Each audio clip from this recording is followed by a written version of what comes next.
जय पवार उगवतं नेतृत्व ते राज्यसभा लढण्यास इच्छुक नाहीत असं त्यांनी एक वक्तव्य केलेलं आहे. याचं कारण की आता पार्थ पवारही दिल्लीत आहेत, तोही दिल्लीत गेला, तर मग इथं राज्यामधल्या पक्ष संघटनेसाठी कोण काम करणार? मग आपलं तर इथं कोणतरी पाहिजे. आता राज्यसभेचा विषय एकीकडे सुरू आहे, दुसरीकडे त्यांच्या तर मुख्यमंत्री पदावरती झेप गेलेली आहे. प्रत्येक पक्षाच्या लोकप्रतिनिधींना वाटतं की आमचा नेता सर्वोच्च पदावर गेला पाहिजे. महादेव जानकरांना वाटतं आम्ही पंतप्रधान झालं पाहिजे, आठवलेंना वाटतं मी मुख्यमंत्री झालं पाहिजे. तर संजय राऊत तर दर दुसऱ्या दिवशी येऊन सांगतात की येणारे मुख्यमंत्री उद्धव ठाकरे असतील.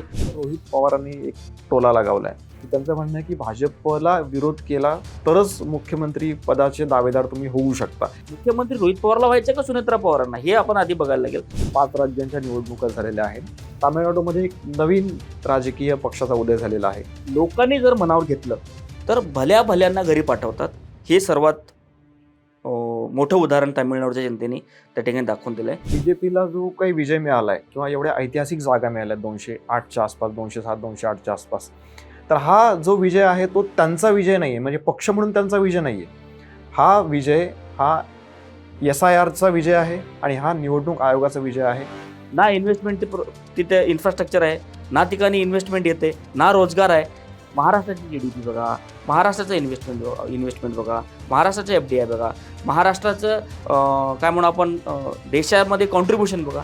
त्याच्यामध्ये महाराष्ट्र कोसो पुढं आहे पश्चिम बंगालच्या. हो. लोकांना कळतं ना, लोकांना प्रगती हवी असते. आसाममध्ये विजय मिळवला, पश्चिम बंगालमध्ये पहिल्यांदा विजय मिळवला, त्यानंतर पुदुच्चेरीमध्ये विजय मिळवला, केरळ हुकलं. रोहित पवार असतील, सुप्रिया सुळे असतील, पार्थ पवार राज्यसभेमध्ये, सुनेत्रा पवार आता विधानसभेमध्ये आहेत. आता एकाच कुटुंबामध्ये अजून किती आमदार आणि खासदार व्हायला पाहिजेत? आता महाराष्ट्रामध्ये 3.5 पक्ष उरलेले आहेत का? अर्ध कोणाला म्हणते? अर्ध मनसे.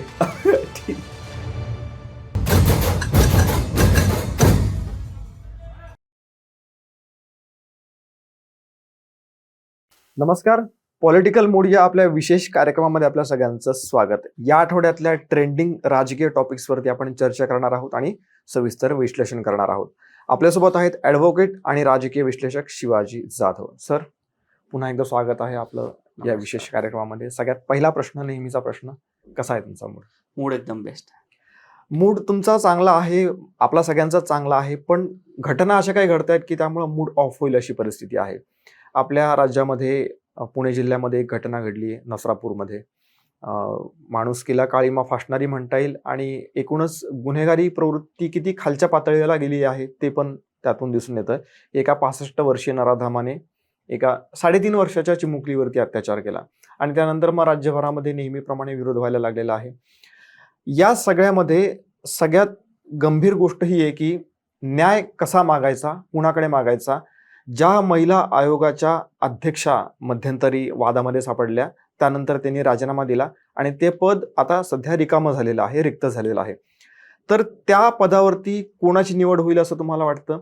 कारण हा जो विषय आहे हा रोहित पवारांनी एकदा चर्चेत आणलेला आहे. त्यांचं म्हणणं आहे की मीरा बोरडणकर यांची नियुक्ती व्हायला पाहिजे. तुम्हाला काय वाटतं? नाही बा, काय असते की सर्वप्रथम ती जी घटना झाली त्या घटनेबद्दल तर सगळ्यांनाच संताप आणि राग आहे आणि आपल्यालाही आहे. त्या ज्या माणसाने जे काही विकृतपणा केलाय तो अतिशय निंदनीय आणि काय म्हणू आपण त्याला डोक्यामध्ये सनक जाणारी ती घटना आहे. हो. सर्वात विशेष म्हणजे तो ऑलरेडी गुन्हेगारी प्रवृत्तीचा होता. आधी पण त्यांनी ते कृत्य आधी केली पण तो होती. तसे त्या तत्सम गुन्हे त्यांनी केले होते. तो पॅरोलवर बाहेर आलेला होता. पॅरोलवर बाहेर येऊन ही जर अशी एखादी जर चुकीची घटना करत असेल तर कुठंतरी अशा जे गुन्हे करतात या लोकांना कडक शिक्षा देण्याची गरज आहे. आता अनेक लोकांची अशी मागणी आहे की जसं बदलापूर मधल्या एका घटनेमध्ये एका आरोपीला त्या ठिकाणी एन्काउंटर करण्यात आलं होतं, तशीच घटना इकडे झाली पाहिजे अशी त्या ठिकाणी अनेकांची मागणी आहे. आणि का नाही असं साहजिकच सगळ्यांना प्रश्न पडलेला आहे आणि त्याच्यावर कडकात कडक कारवाई झाली पाहिजे. या सगळ्या घटनेला अनुसरून मुख्यमंत्री देवेंद्र फडणवीस यांनी मंत्रिमंडळ बैठकीमध्ये सांगितले की आता इथून पुढे जे लैंगिक अत्याचाराचे गुन्हेमध्ये जे आरोपी आहेत त्यांना पेरोलवर बाहेर सोडू नये असे त्या ठिकाणी प्रोव्हिजन करण्याचं त्या ठिकाणी सुचवलेलं आहे. फास्ट ट्रॅक वरती पण आणि फास्ट ट्रॅकवर त्या गोष्टी घेण्याचं प्रोव्हिजन त्या ठिकाणी केलेलं आहे. पण जितक्या लवकर त्या आरोपीला त्या ठिकाणी कठोरातली कठोर शिक्षा होत नाही तोपर्यंत त्या चिमुकलेला न्याय मिळाले असं आपल्याला सांगावं लागेल. सरकारने, तपास यंत्रणेने, न्याय प्रक्रियेने अतिशय वेगाने त्याच्यावरती काम करून त्या आरोपीला लवकरात लवकर शिक्षा ठोठावली पाहिजे. हा झाला त्या घटनेबद्दलचं आपण बोलायचं झालं तर. दुसरा झाला की आता न्याय कुठं मागायचं, तर महिला आयोग आहे. साधारणतः महिला आणि मुलींवर जे काही अत्याचार होतात त्याची दखल महिला आयोगाकडून घेतली जाते. महिला आयोगाकडून पोलिसांना सुचवलं जातं. मग ते तपास यंत्रणेला मदत करून त्या गोष्टी पुढे जात असतात. पण इथं आता महिला आयोगाचं पद रिकामे असल्यामुळे कोण आहे ते बाजू घेतात हे आपल्याला सांगता येत नाही की कोण तिथे दिसते. पण मुळात ती महायुतीच्या संरचनेमध्ये तो पद हा राष्ट्रवादी काँग्रेस पक्षाकडे होता, अजित पवारांकडे. आता त्यांच्या पक्षाने तो डिसिजन घ्यायचा. जरीही त्यांच्या पक्षाचा विषय असला तरी माननीय मुख्यमंत्र्यांनी याच्यामध्ये थोडंसं लक्ष घातलं पाहिजे आणि लवकरात लवकर महिला आयोगाचं जे पद रिक्त आहे ते भरलं पाहिजे. आणि अशा ज्या राज्यभरामध्ये जे काही महिलांविरोधातले अत्याचार होतात आणि त्या अत्याचार होऊ नये यासाठी काही प्रयोजन केलं पाहिजे. आणि जर झाले तर लवकरात लवकर त्या आरोपींना अशी शिक्षा केली पाहिजे की दुसऱ्या लोकांना त्याची भीती वाटली पाहिजे की तशी कृत्य करायला अरे कठोर शिक्षा होतात, आपण नाही केलं पाहिजे असं प्रत्येकाला वाटलं पाहिजे. राहिला प्रश्न मीरा बोरवणकर जे माजी IPS किंवा पोलीस अधिकारी आहेत, निवृत्त पोलीस अधिकारी आहेत, त्यांची निवड करावी असं रोहित पवारांनी सुचवलं होतं. आता रोहित पवारांनी असं का सुचवलं? त्यांना इतर राजकीय नेत्यांना श्रेय द्यायचं नाही का? किंवा इतर राजकीय पक्षामध्ये काम करणाऱ्या महिलांना त्यांना महिला योग्य नाहीत का? त्यांची पात्रता त्यांना वाटत नाही का? हा एक प्रश्न राहिला. मीरा बोरवणकर सारख्या अधिकारी जर झाल्या तर चांगलंच आहे. पण काय असतं की राजकीय पक्षासाठी, राजकीय संघटनेसाठी काम करणाऱ्या महिला पण अनेक आहेत, पात्र महिला आहेत. त्यांना पण त्या ठिकाणी अध्यक्ष दिलं गेलं पाहिजे. आतापर्यंत ज्या पण महिला आयोगाच्या अध्यक्षा होत्या ते राजकीय पक्ष संबंधित आणि राजकीय पक्षामध्ये काम करणाऱ्याच महिला होत्या. म्हणून इथूनही पुढं जसं रोहित पवारांनी सांगितल्यानंतर अनेकांना वाटलं की मीरा बोरवणकरांची नियुक्ती झाली. मग त्याच्यावरती अनेकांनी अभिनंदनाचे मेसेजेस केले, अभिनंदनाचे काही लोकांनी बातम्या पण केल्या. पण त्याच्यावरती येताना राष्ट्रवादी काँग्रेस अजित पवार गटाच्या रुपाली ठोंबरे यांनी येऊन स्पष्टीकरण दिलं की मीरा बोरवणकर जर केलं तरी चांगलंच आहे, पण तरीही राजकीय पक्षामध्ये काम करणाऱ्या महिला सुद्धा कॅपेबल आहेत, महिला सुद्धा पात्र आहेत. त्यांना त्या ठिकाणी आहेत का स्वतः? हा, इच्छुक असल्याच पाहिजे, कारण इच्छुक आहेतच ते. रुपाली चाकणकर यांच्या विरोधामध्ये सर्वात जास्त आवाज त्याच उठवायच्या, जरी एका पक्षात असल्या तरी. येणाऱ्या काळामध्ये लवकरात लवकर तो पद सरकारने आणि राष्ट्रवादी काँग्रेस पक्षाने भरलं पाहिजे. नाही, पण रोहित पवारांनी असं म्हटलंय की हे पद मीरा बोरवणकर यांच्याकडे गेलं पाहिजे आणि अराजकीय व्यक्तीकडे गेलं पाहिजे. त्यांचा रोख हा आहे का की अजित पवारांच्या राष्ट्रवादीला हे जे पद आलेलं आहे ते त्यांच्याकडे जाऊ नये असं त्यांचा उद्देश आहे? साहजिकच आहे. आता बघा ना की का त्याने अधिकाराचंच नाव घेतलं ना, इतर सामाजिक कार्य करणाऱ्या महिलांचं पण त्यांनी नाव घेतले असते. आणि त्या आतापर्यंतच्या सगळे सामाजिक काम करणाऱ्या, पक्षासाठी काम करणाऱ्या महिलांनीच महिला आयोग पदाला त्या ठिकाणी काय म्हणू आपण त्याला भूषवलं आणि आपलं त्यांचे काम केलेलं आहे. आता किती प्रमाणामध्ये काम केलं ते रिसेंटच्या महिला आयोगाच्या अध्यक्षावर आपल्याला लक्षात येतं की त्यांनी किती जणांना शिक्षा सुनावली, किती जणांसाठी काय केलं, किती लोकांना त्यांनी, पत्रकारांना त्यांनी धमकावले, ह्या सगळ्या गोष्टी तर आहेत. तरीही राजकीय पक्षासाठी काम करणाऱ्या लोकांना दिलं पाहिजे असं राजकीय पक्षातील लोकांच्या, महिलांचं विशेषतः म्हणणं आहे.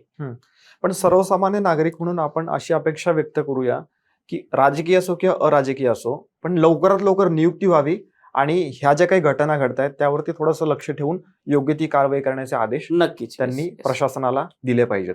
बरोबर. पुढचा एक प्रश्न पवारांच्याच निमित्ताने आहे. जय पवार उगवतं नेतृत्व किंवा आपण काय म्हणूया की राजकीय आपल्या प्रवासामध्ये सुरुवात त्यांनी केलेली आता, तर ते राज्यसभा लढण्यास इच्छुक नाहीत असं त्यांनी एक वक्तव्य केलेलं आहे. त्यावरती काय सांगाल?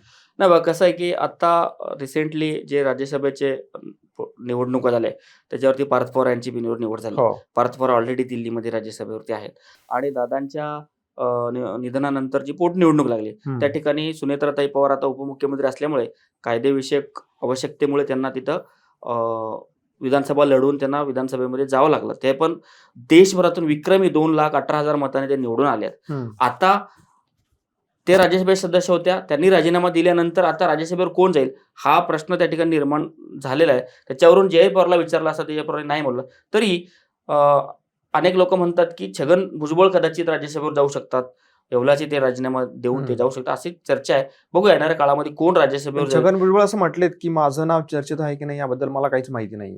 आता प्रत्येक लोक सुरुवातीच्या ज्यावेळेस चर्चा होतात त्यावेळेस असंच म्हणत असतात. त्यांची इच्छा असावी बहुतेक, त्यांची इच्छा असेल किंवा नसेल, पक्षाचा आदेश किंवा त्यांना मग केंद्रीय पातळीवर काम करायचं असेल किंवा ते ओबीसी चेहरे म्हणून देशभर त्यांना, ओबीसी चेहरा म्हणून देशभर त्यांना जर काम करायचं असेल तर ते राज्यसभेला जाऊ शकतात.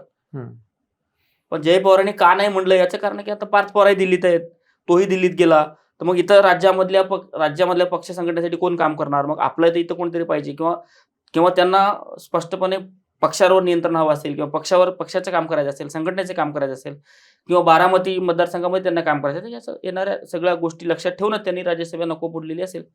कारण एका घरातले 2 लोक जर राज्यसभेत असेल तर कार्यकर्त्यांना वाईट पण वाटणार आहे ना. कार्यकर्त्यांचा विचार खरंच पवार कुटुंब करतं का, हा एक संशोधनाचा विषय आहे. पण आता राज्यसभेचा विषय एकीकडे सुरू आहे, दुसरीकडं तिथपर्यंत त्यांचं समाधान झालेलं नाहीये. त्यांच्या आता मुख्यमंत्री पदावरती झेप गेलेली आहे आणि तसे पोस्टर लागलेत. म्हणजे सुनेत्रा पवार मुख्यमंत्री होणार आहेत 2029ला किंवा तशा हालचाली आहेत किंवा आम्ही प्रबळ दावेदार आहोत असा एक आभास निर्माण करण्याचा प्रयत्न केला जातोय.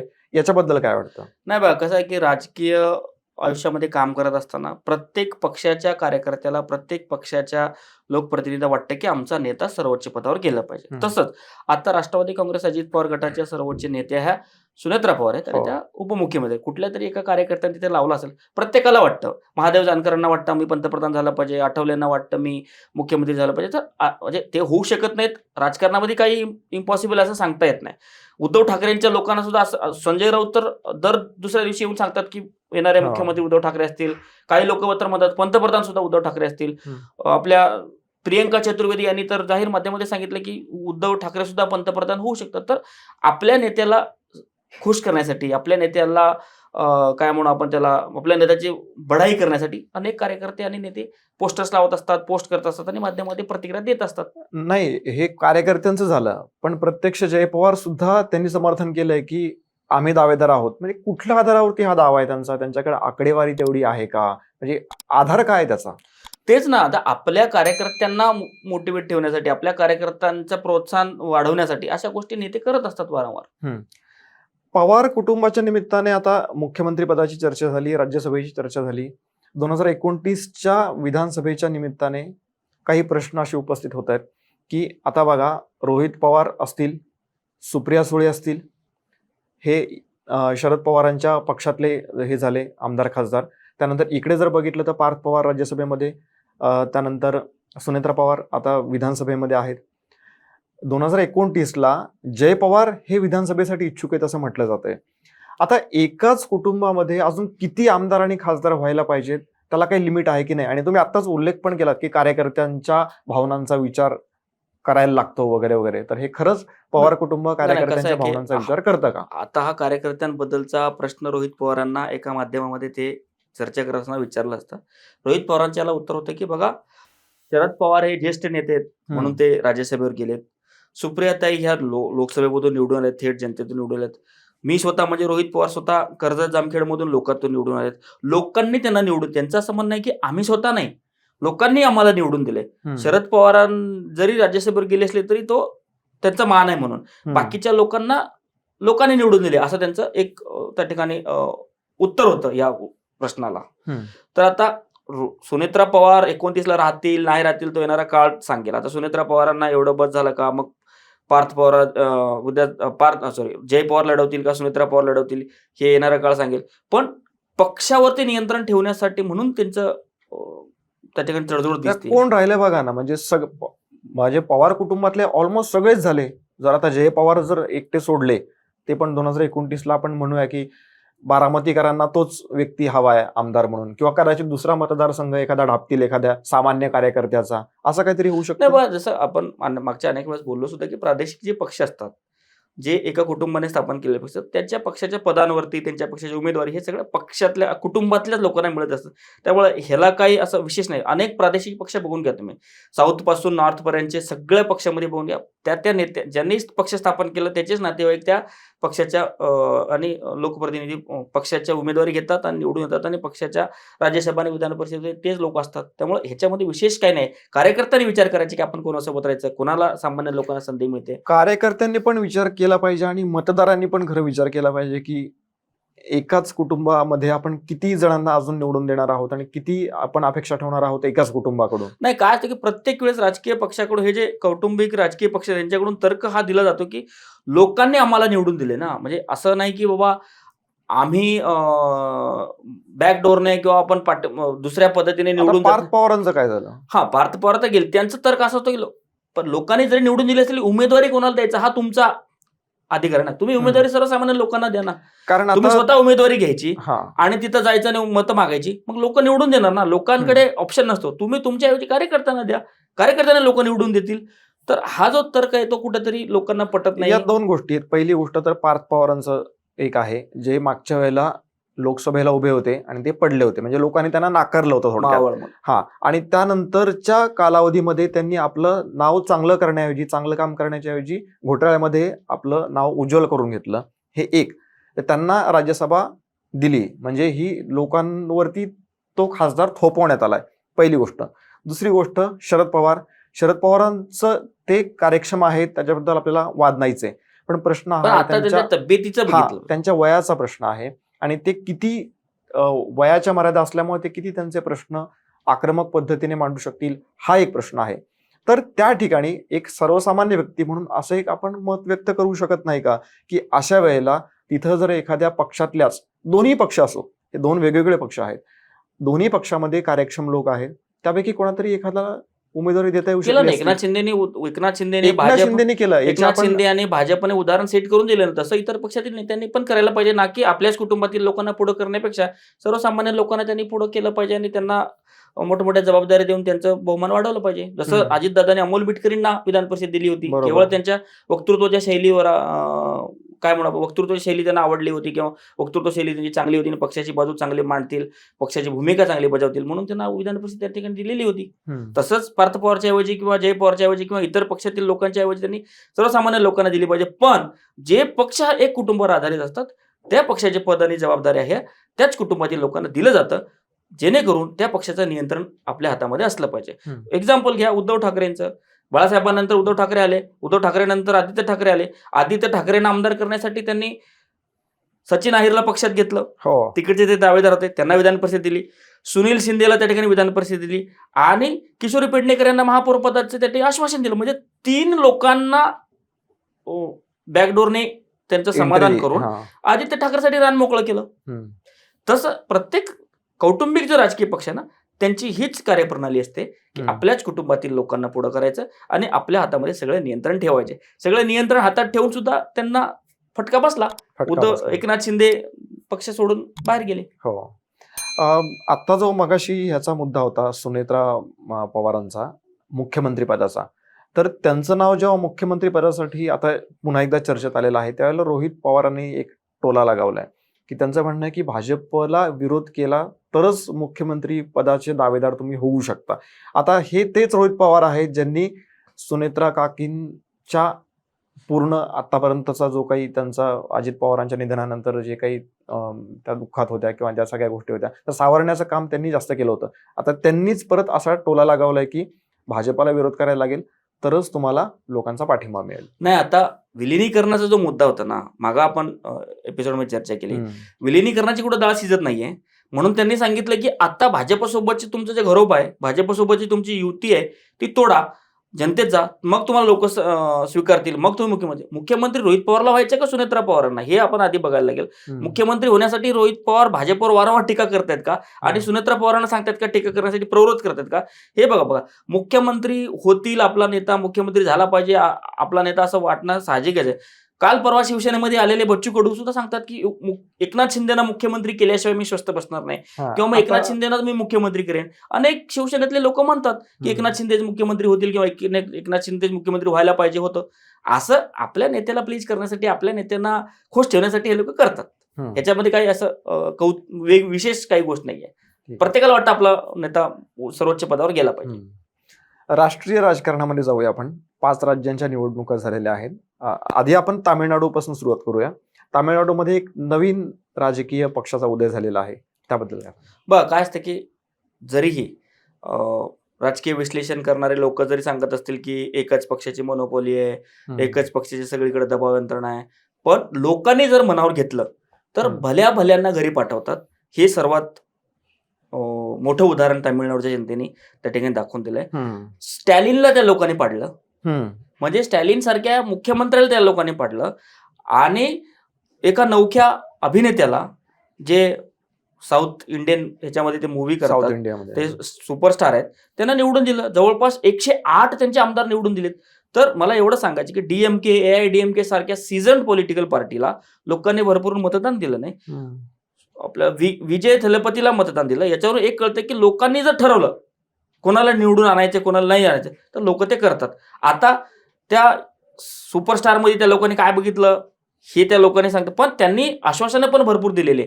तुम्हाला सोनं देणार, तुमच्या घर मुलींच्या लग्नाला पैसे देणार वगैरे वगैरे त्यांनी आश्वासनं भरपूर दिलेली आहेत. येणाऱ्या काळामध्ये विजय थालापती समजा मुख्यमंत्री जरी झाले तरी त्यांच्या समोर खूप आव्हानं असणार आहेत. त्यांनी बेछूट असे आश्वासन दिले होते.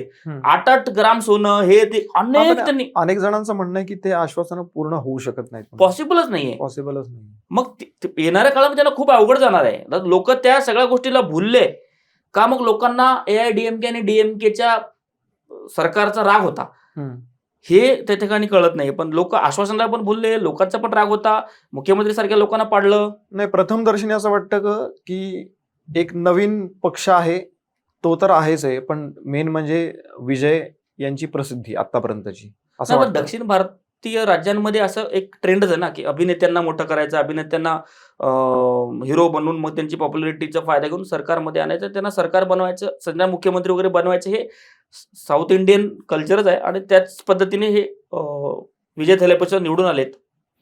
पण निवडणुकीच्या निकालानंतर तिथं अजूनही राजकीय नाट्य सुरूच आहे. राजकीय पक्षांच्या ह्या राजकीय नाट्यामध्ये राज्यपाल सुद्धा सहभागी झालेले आहेत का? राज्यपाल तिथले जे राज्यपाल आहेत तामिळनाडूचे ते आडमुठी भूमिका घेतात असं वाटतं का? नाही बा, राज्यपालांचं काम आहे, ज्या पक्षाकडे बहुमत आहे, ज्या पक्षांकडे 50% पेक्षा जास्त सीट्स आहेत एकूण सीट्स पैकी, त्यांना बोलवायचे आणि त्यांना सांगायचे की तुम्ही शपथविधी कधी घेणार किंवा तुम्ही शपथविधी घ्या. आता तिथं काय झालंय, आता सध्यापर्यंत तिथं टीव्ही केला विजय थलपतीच्या पक्षाला पूर्ण बहुमत नाहीये. 118 पाहिजे, त्यांचे 108 आहेत. काँग्रेसने त्याला सपोर्ट जाहीर केलाय. आता ते सपोर्ट जाहीर केल्यानंतर त्यांचे झाले 113. आता त्यांना 5 आमदारांचा पाठबळ लागणार आहे. आता इतर पक्षातील 5 लोक ज्यावेळेस त्यांना पाठिंबा देतील, राज्यपालांची काही तिथे वेगळी भूमिका नाही. राज्यपालांनी म्हटले मला फक्त 118 लोकांच्या सह्या घेऊन या आणि तुम्ही मुख्यमंत्री पदाची शपथ घ्या. फ्लोअरवर जे तुमचा प्रोटेम स्पीकर असेल तो स्पीकर तुमच्या फ्लोअरवरची बहुमताची चाचणी घेईल. बहुमत असेल तर सरकार टिकेल, नसेल तर पडेल. पण सध्या तरी मला दाखवा ना, तुमच्याकडे बहुमत नाहीये. राज्यपालाला माहित आहे, राज्यपालाला जर माहित आहे की TVK कडे पुरेसं बहुमत नाहीये, मग त्याला शपथविधीला बोलवणं, पुन्हा 4 दिवसांना सरकार पडणं, मग हे लोकांचंच नुकसान आहे ना. त्यामुळं राज्यपालांनी फक्त एकच सांगितलं, राज्यपालांनी त्यांना कोणाला रोखलेलं नाहीये. राज्यपालांची भूमिका होती की तुम्ही मला 118 लोकांची यादी द्या जे तुम्हाला सपोर्ट करतात, मग तुम्ही मुख्यमंत्री शपथ घ्या आणि फ्लोअर टेस्टला सामोरे जा. एवढी त्या ठिकाणी भूमिका आहे. आता विजय थलेपतीने कोणाचा सपोर्ट घ्यायचंय हे ठरवायचंय. जसं त्यांना काँग्रेसने दिलं, तिथं काही छोटे छोटे पक्ष पण आहेत, त्यांचं त्यांनी पाठिंबा मिळवला पाहिजे किंवा लेफ्टचे काही लोक त्यांचा पाठिंबा मिळवला पाहिजे. आता लवकर काही घडामोडी 118 ही आकडेवारी खरं पूर्ण होऊ शकते जर विजयनी थोडासा जर प्रयत्न केला पाहिजे. पॉलिटिकली त्यांनी थोडंसं विल दाखवून त्यांनी इतर पक्षाशी चर्चा करून त्यांनी सहकार्य मिळवलं पाहिजे. सपोर्टसाठी लेटर त्यांनी मिळवलं पाहिजे. पश्चिम बंगालमधली परिस्थिती थोडीशी वेगळी आहे. तिथे ममता बॅनर्जी राजीनामा द्यायला तयार नाहीयेत आणि हा जो काही बीजेपीला जो काही विजय मिळालाय किंवा एवढ्या ऐतिहासिक जागा मिळाल्या 208च्या आसपास, 207, 208च्या आसपास, तर हा जो विजय आहे तो त्यांचा विजय नाहीये, म्हणजे पक्ष म्हणून त्यांचा विजय नाहीये. हा विजय हा SIRचा विजय आहे आणि हा निवडणूक आयोगाचा विजय आहे असा एक आरोप होतोय सर्वच बाजूंनी. त्याबद्दल काय वाटतं? कसं आहे की आता हे सगळे हास्यास्पद आरोप असतात. जसं मी ह्याच्या आधी म्हणलं, लोकांनी जर ठरवलं कोणाला निवडून द्यायचं आणि कोणाला पाडायचं तर लोक ऑटोमॅटिक करतात. ममता दिदीला सुद्धा तिथे लोकांनी त्यांना पराभूत केलेलं आहे.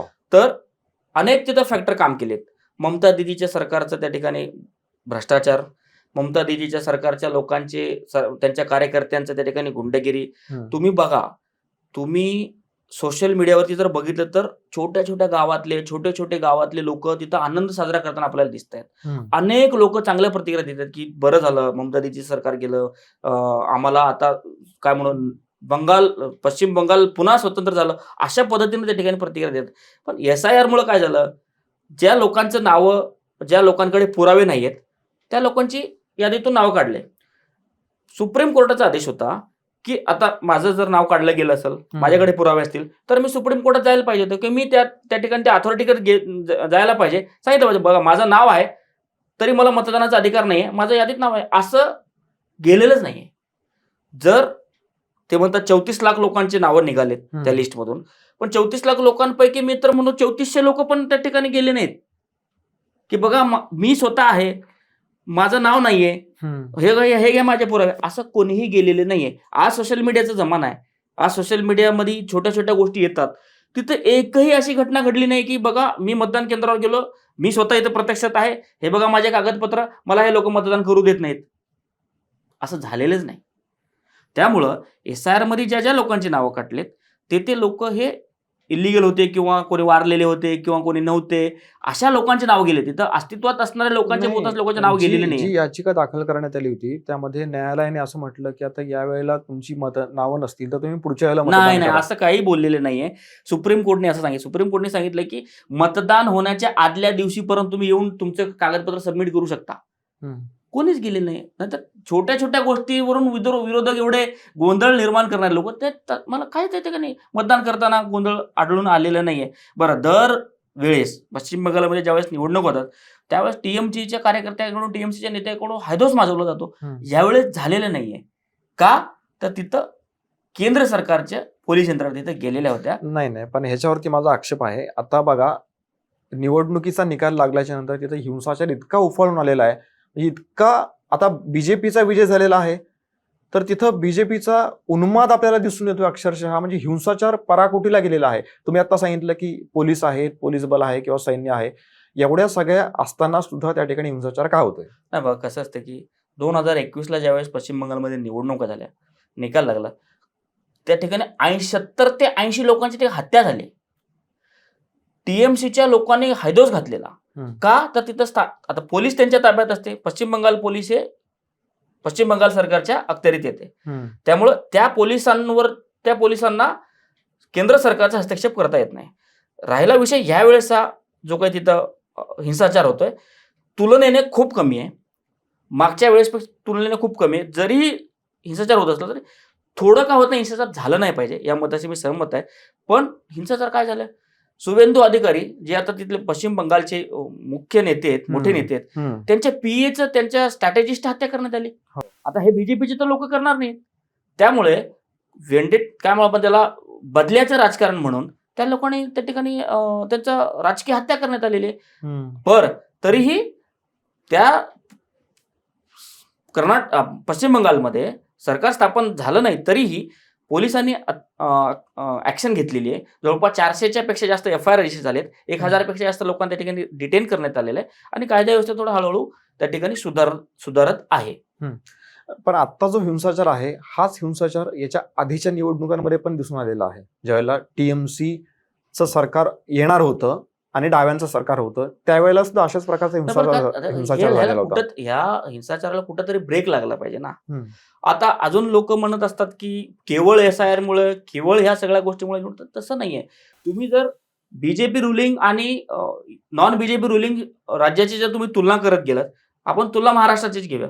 महाराष्ट्राची GDP बघा, महाराष्ट्राचं इन्व्हेस्टमेंट बघा, महाराष्ट्राचं FDI बघा, महाराष्ट्राचं काय म्हणू आपण देशामध्ये कॉन्ट्रीब्युशन बघा, ह्याच्यामध्ये महाराष्ट्रावर असलेले काय म्हणू आपण कर्ज बघा, त्याच्यामध्ये महाराष्ट्र कोसो पुढे आहे पश्चिम बंगालच्या. लोकांना कळतं ना, लोकांना प्रगती हवी असते ना. इन्व्हेस्टमेंट तिथे इन्फ्रास्ट्रक्चर आहे ना, ठिकाणी इन्व्हेस्टमेंट येते ना, रोजगार आहे ना, काय नाही. तर ह्या सगळ्या गोष्टी त्या ठिकाणी फक्त एक SIR, फक्त एक गुंडगिरी, ह्या सगळ्या गोष्टी त्या ठिकाणी जबाबदार नाहीये.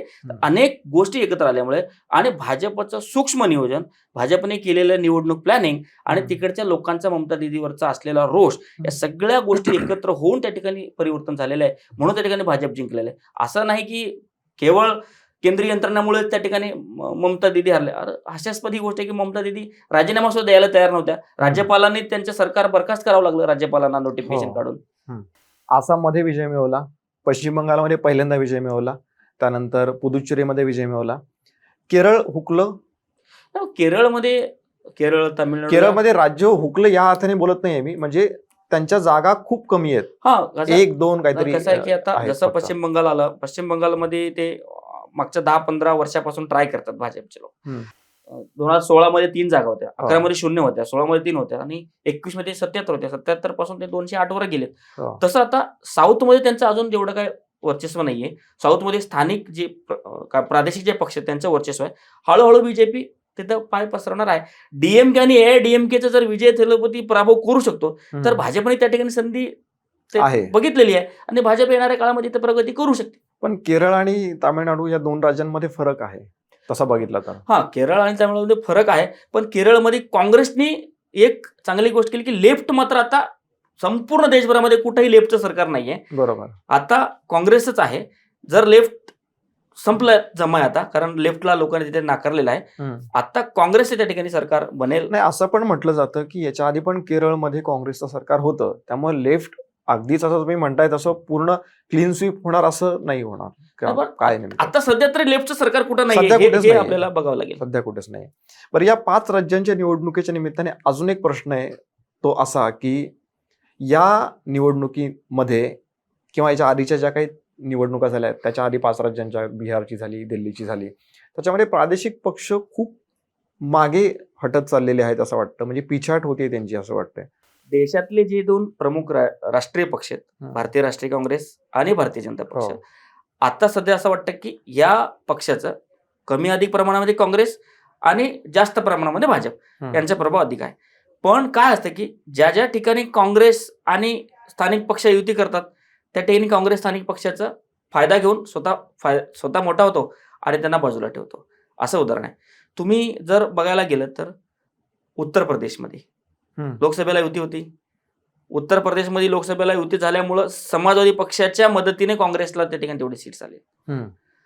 तुम्ही उदाहरण घ्या बिहारमध्ये. बिहारमध्ये सुद्धा तसंच झालं लोकसभेमध्ये. तुम्ही उदाहरण घ्या काश्मीरचं.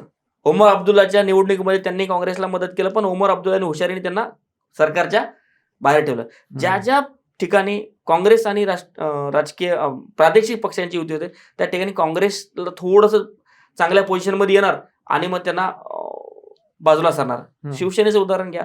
ज्यावेळेस महाविकास आघाडी सरकार स्थापन झालं काँग्रेसला लोकांनी नाकारलं होतं.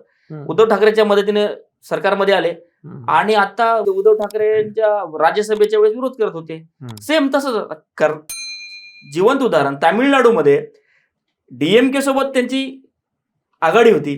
डीएमके सोबत लढले. राहुल गांधीने डीएमकेच्या उमेदवारासाठी मत मागितलं, मतदारांना आवाहन केलं. जसं निकाल लागला तसं ते विजय थेलपतीच्या पक्षाला सपोर्ट साठी त्यांनी आवाहन केलं. म्हणजे बघा ना, काँग्रेस पक्ष किती स्वार्थी आहे. सोबतच असंही म्हणतात की भाजप सुद्धा छोट्या छोट्या पक्षांना संपवून आपणच मोठे पक्ष झालं पाहिजे असं सांगतात. पण प्रत्येक राजकीय पक्षाला वाटतं की आपला पक्ष मोठा झाला पाहिजे, बाकीच्या पक्षाचं आव्हान ठेवलं नाही पाहिजे असं प्रत्येकाला वाटतं. तसं काँग्रेस पण तसंच करतो. आता तामिळनाडूमध्ये डीएमकेच्या खासदार यांनी सांगितलं लोकसभेमध्ये आमची जी बसायची जागा आहे काँग्रेससोबत ते बसायचे, आता काँग्रेसच्या बाजूला आम्हाला बसायची व्यवस्था केली पाहिजे असे त्या ठिकाणी लोकसभेच्या अध्यक्षाला त्यांनी पत्र लिहिलेलं आहे. तर प्रत्येक पक्षाला वाटतं की आपण सुप्रीम असलं पाहिजे, आपण मोठं झालं पाहिजे आणि आपल्या पक्षाला ताकद मिळाली पाहिजे. जरी अलायन्स असो नसो, अलायन्समध्ये सुद्धा वाद होतच असतात. अलायन्समध्ये सुद्धा आता राष्ट्रवादी काँग्रेस आणि काँग्रेस महाराष्ट्राचं तुम्ही जर बघितलं आघाडीचे जेवढे सरकार होते स्वतः अजित दादांना कमजोर करण्यासाठी प्रतिबाबांनी अनेक त्या ठिकाणी चौकशीचे आदेश वगैरे दिलेले. राष्ट्रवादी काँग्रेस आणि काँग्रेसचे संघर्ष तुम्हाला माहितीच ना. आघाडीत असताना सुद्धा एकमेकाचे पाय खिचायचे. त्यांच्या जागा किती कमी येतील, आमचे किती कमी येतील हे असं बघायचे. त्यामुळं ह्याच्यात कौतुक. राजकारणामध्ये असं गोड गोड तुम्ही चांगलं आम्ही चांगलं होत नाही. सगळे एकमेकांना असं कापायलाच बसले. याच अनुषंगाने राज्यातल्या प्रादेशिक पक्षांबद्दल पण थोडंसं बोलूया आपण. जसं शरद पवारांच्या पक्षाबद्दल काही जण असं बोलतात की 3.5 जिल्ह्यांचा पक्ष आहे, तसं आता महाराष्ट्रामध्ये 3.5 पक्ष उरलेले आहेत का? त्याच्यामध्ये मग काँग्रेस असेल, शरद पवारांचा अर्ध मनसे 3.5 जे पक्ष उरलेले आहेत त्यांचं ते कसं भाजप सोबत आता ते त्यांना विरोध करणार आहेत? नाही, जसं त्यांनी लोकसभेला सगळे एकत्र आले, एक विचार पुढे नेला भाजपच्या विरोधात, तसं त्यांनी एकत्र आलं पाहिजे. विधानसभेला एकत्र आलेले पण मुख्यमंत्री 13 झालेले. महाविकास आघाडीमधले मुख्यमंत्री सगळ्यांनाच वाटायचं की मी मुख्यमंत्री होईल, कारण लोकसभेच्या प्रमाणे आम्हाला लोकांनी मतदान करतील, मुख्यमंत्री झाले, लोकांचे हॉटेल्स बुक झाले. तसं न करता विचाराची लढाई लढली पाहिजे. स्वतःचा फायदा न बघता, पक्षाचा फायदा न बघता, आघाडीचा काय फायदा होईल ते बघितलं पाहिजे. आणि भाजपच्या तोडीस कार्यकर्त्यांना कार्यक्रम दिला पाहिजे, नेत्यांना कार्यक्रम दिला पाहिजे, मुद्दे उठवले पाहिजे. जे राजकीय मुद्दे घडतात तिकडं गेले पाहिजे, आंदोलन केलं पाहिजे, मोर्चे केले पाहिजे, सरकारनं प्रश्न विचारले पाहिजे. आता महाराष्ट्रामध्ये विरोधी पक्ष अस्तित्वात नाही अशीच भूमिका आहे. एक तर त्या सुषमा अंधारे आणि रोहित पवार हे दोनच लोक मला दिसतात. इतर कोणीही सरकारच्या विरोधामध्ये बोलताना दिसत नाही. काँग्रेस राष्ट्रीय पक्ष आहे, पण तरी सुद्धा त्यांच्याकडनं असा प्रभावी विरोध काँग्रेसकडून बोलताना कोणी दिसत नाही. कधी कधी ते बिचारा यशोमती ठाकूर बोलतात सरकारच्या विरोधामध्ये. त्यांच्या ऐवजी तो आपले हर्षवर्धन सपकाळ, त्यांना तर त्यांची स्वतःची एक्झिस्टन्स दाखवायची असते, त्यामुळे ते काही डिसिजन घेतात आणि काही बोलतात. सुनेत्रा पवारांच्या विरोधात त्यांनी उमेदवारी दिली. राज्यसभेला आम्ही शरद पवारांना सपोर्ट करणार नाही किंवा शरद पवार असतील तर सपोर्ट करणार अशी त्यांनी भूमिका घेतली. ते एक्झिस्टन्सचा प्रयत्न करत असतात. नाही, भूमिका घेतली आणि परत मागं पण घेतली. त्यामुळे मला सांगायचं की विरोधी पक्षांनी एकत्र आलं पाहिजे, मुद्द्याचं राजकारण केलं पाहिजे, ना की फक्त विरोध करायचं म्हणून नाही केलं पाहिजे. अनेक मुद्दे त्यांच्याकडे, मुद्दे जर काढायचे झाले विरोधी पक्षांतर अनेक मुद्दे आहेत. अनेक, जसं देवेंद्र फडणवीस यांनी सरकारच्या नाकी नऊ आणलेलं, तसं त्यांच्याकडून भूमिका घेणारे कोणी नाही आहेत. देशाच्या आणि राज्याच्या राजकारणाच्या निमित्ताने आज तुम्ही इथं आलात आणि सविस्तर असं विश्लेषण केलं, त्याबद्दल धन्यवाद. प्रेक्षकांनो, पॉलिटिकल मूडच्या आजच्या आपल्या एपिसोडमध्ये आपण इथेच थांबणार आहोत. पण नेहमीची आठवण, आमचे व्हिडिओ आवडत असतील तर लाईक करा, शेअर करा, चॅनलला सबस्क्राईब करा आणि तुमची मतं नक्की कळवा. जय हिंद, जय महाराष्ट्र.